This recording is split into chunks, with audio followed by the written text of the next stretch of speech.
1956 Cadillac Eldorado Seville that needs a little love, as you can see.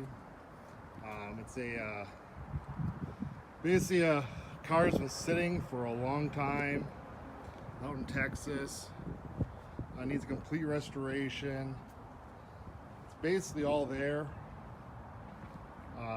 Body's got some rust issues, but not too bad.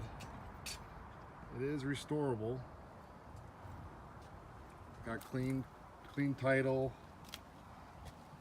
All the Eldorado stuff's there. The Sabre Wheels. Interior, you can see, needs completely redone, but it's all there. All the chrome is there. All the sheet metal's there. It's missing the dual quad intake and the air cleaner.